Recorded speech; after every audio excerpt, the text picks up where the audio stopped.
not past trauma can lead to inadequate coping strategies in later life, apparently.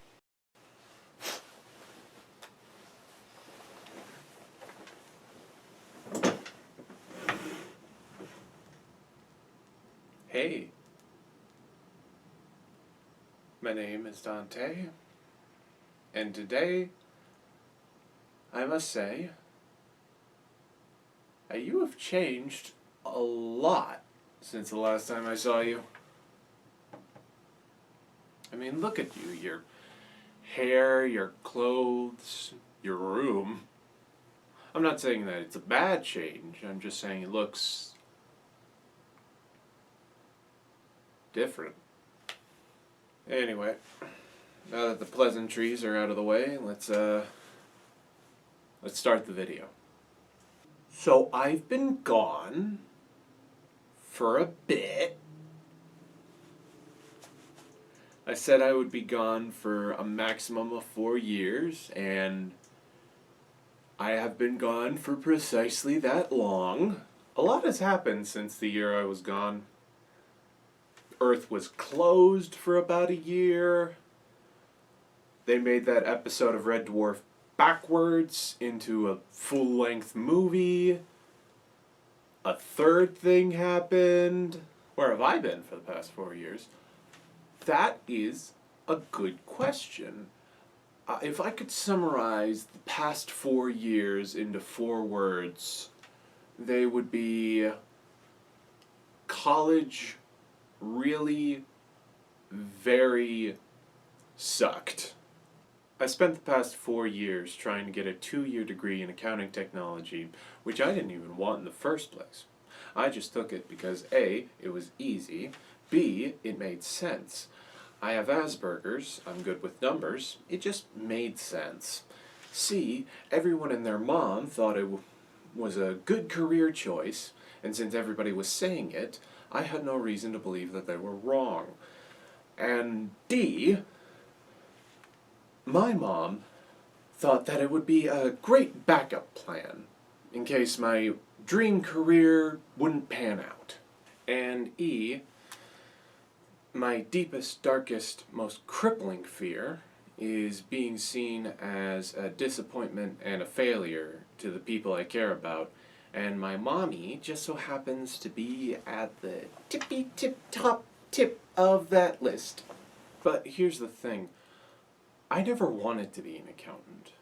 Sure, during the first few semesters I did alright, got mostly A's and B's, but ever since that spring semester of 2020, things have just started going downhill. Before you make any assumptions, let me give you some context. Alright? During those first few semesters, I had to actually be in college, as in be there in person. None of this online class nonsense. And during those semesters, I was thriving. I got mostly A's and B's in pretty much all of my classes. There was actually one semester where I got all straight A's. It was awesome. It wasn't until the spring semester of 2020 when I was finally forced into a situation where I had to take all of my classes online. The main and pretty much only reason being money. In order for me to go to college, I needed to make more money to actually pay for it. So I had to work more hours, which meant that I couldn't realistically go to college to study. I had to study within the comforts of my own home. And there lies the issue. Back when I took classes in person, I was able to put myself in that mindset of, oh, I need to be productive because I am in an environment where I have to be productive. But since I started taking online classes, I can't put myself into that mindset because I'm in the comforts of my own home. I can relax. I don't need to take school as seriously. I have tried to fix the issue through a variety of different methods, and while they did work, for some reason or another, they wouldn't work for long. As a result, I ended up failing 2 out of the 5 classes I had that semester, and things just sort of spiraled from there. Now it's the fall semester of 2021. I've been living in a dorm room since June because I feel like I've become a burden to my family, and that it was only a matter of time before they finally got sick of me. I mean, I literally made my own mother cry out of frustration because all I did was just lounge around the house and do nothing for all day. I literally made my own mother cry.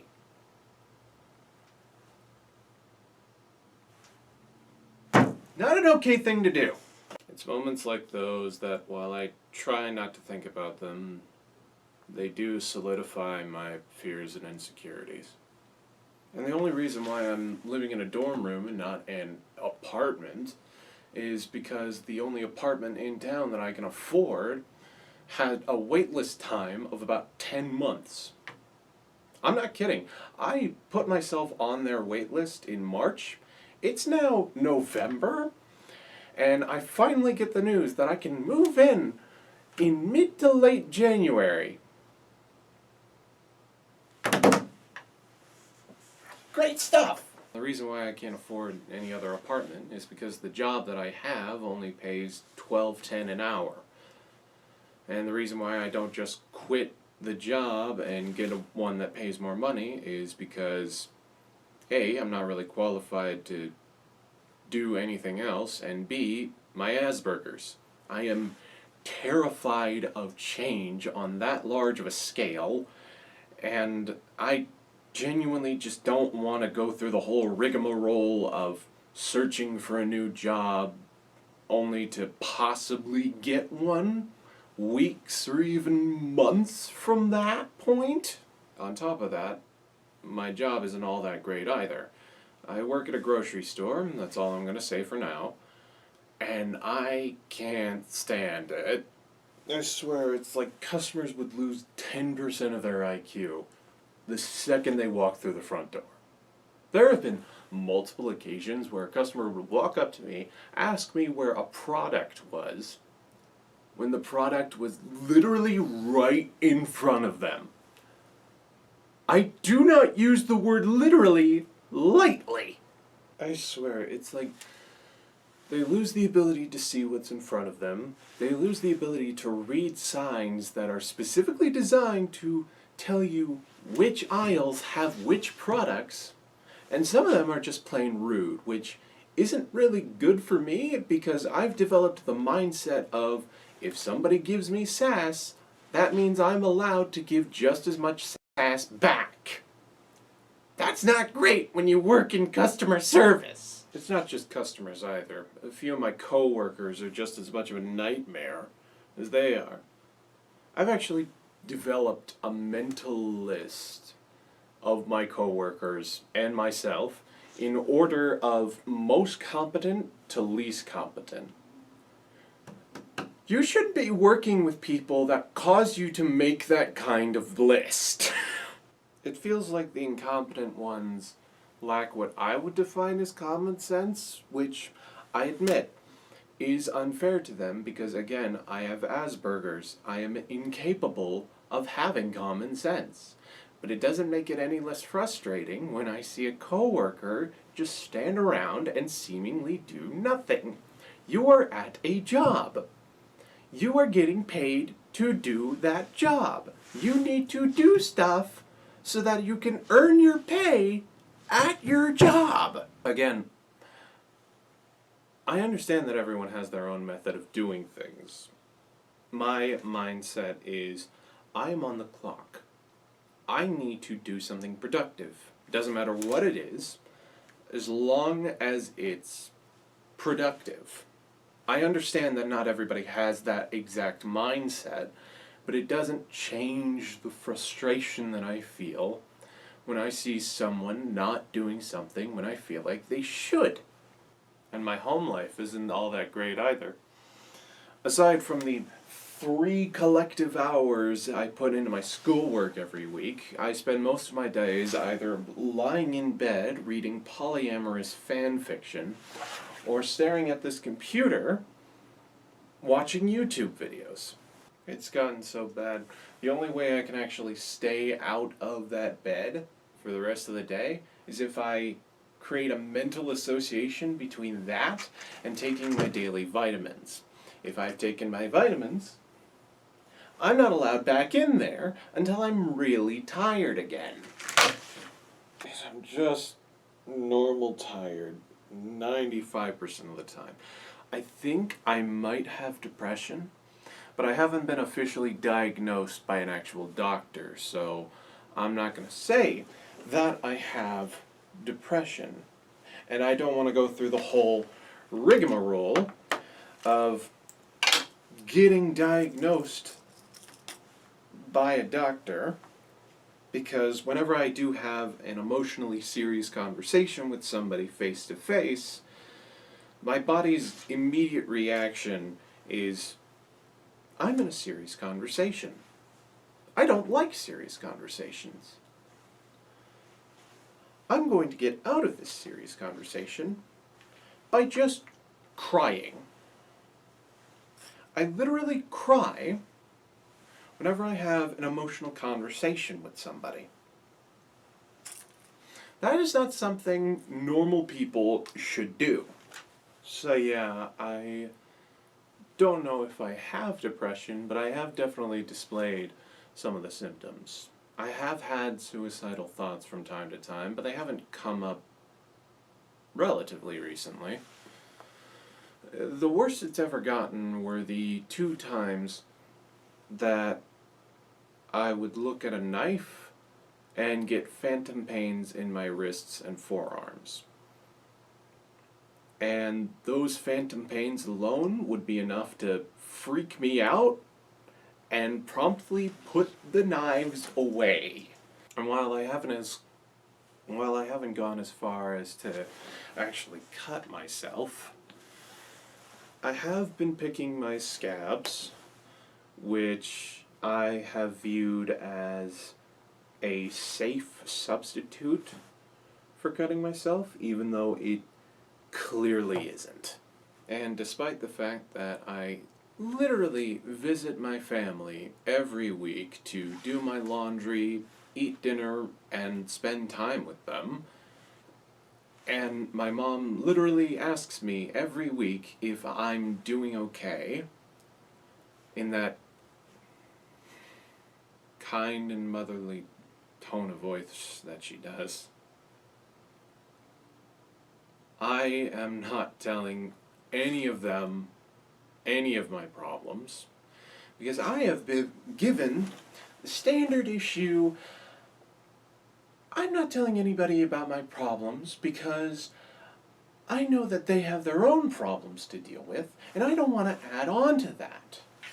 You know, the standard human issue. Comes equipped with every human. I'm especially not going to tell my mom any of my problems, because every time I do, she always had this fix-all solution that either A, made me feel stupid for not thinking of the solution myself, or B, made me feel like a pathetic crybaby because my problem shouldn't even be a problem.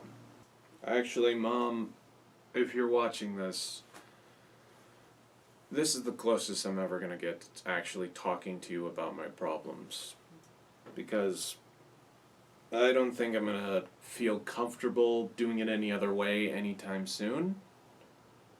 So until I can get it together, this is the best I can do. Now, there have been some good things that happened to me during the break, and I have learned some life lessons too. I went to White Castle and had one of their burgers for the first time. I also went to the Mall of America, but that's not as important. I own a trench coat now, which I really enjoyed that. Look! Pockets! On the inside! I've started relearning important life skills like sewing and cooking. And I'm also learning Japanese on Duolingo. I'm on my 108th consecutive day. I say consecutive because I've ordered a lot of freezes. a lot of freezes. I have been making a lot of videos while I was gone. Sure, a lot of the footage has gotten lost since the move, but I'm sure they'll pop up again someday. That being said, ever since I started college, I have been slacking on the YouTube videos, and I became less and less happy. Now that I've started to no longer give a darn about my education, and I've been focusing more on making YouTube videos again, I've become not happy, but more fulfilled. I feel better. That's a good word for it. I feel better doing something that I actually want and enjoy doing than work towards something that I could not care less about. I've always felt like my personal purpose in life is to entertain people.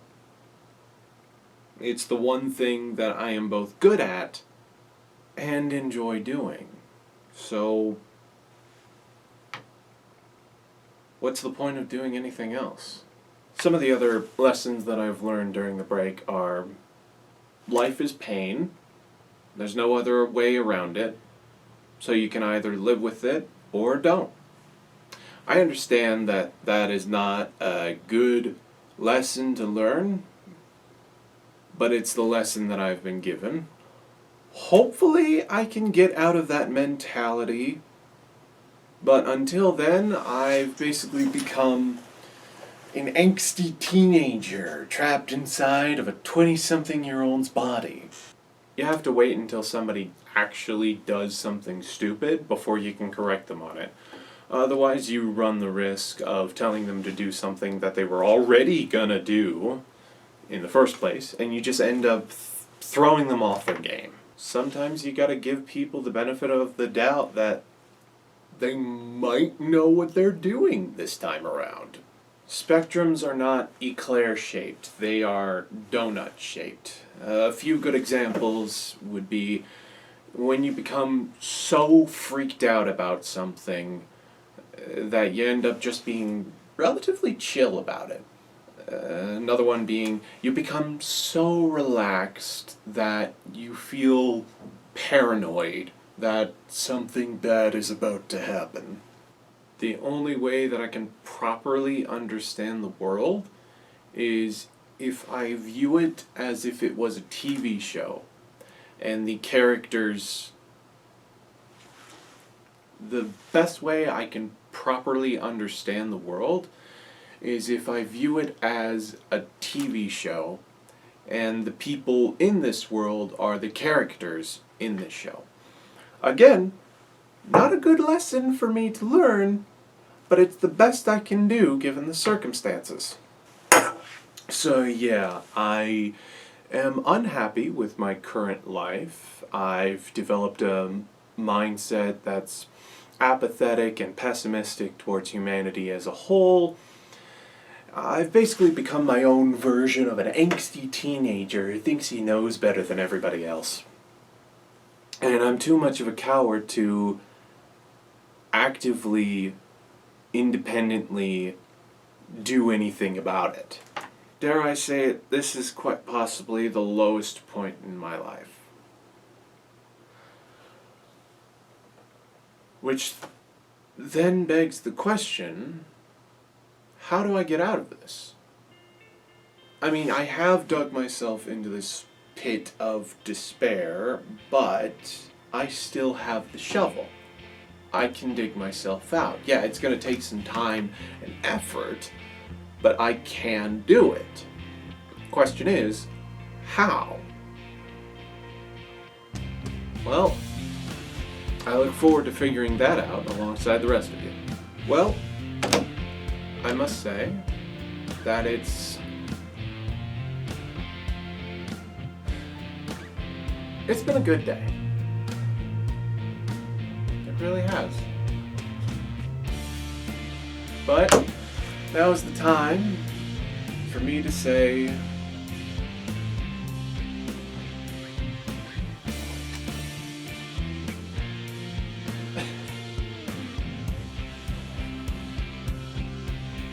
see you next time. See you next time.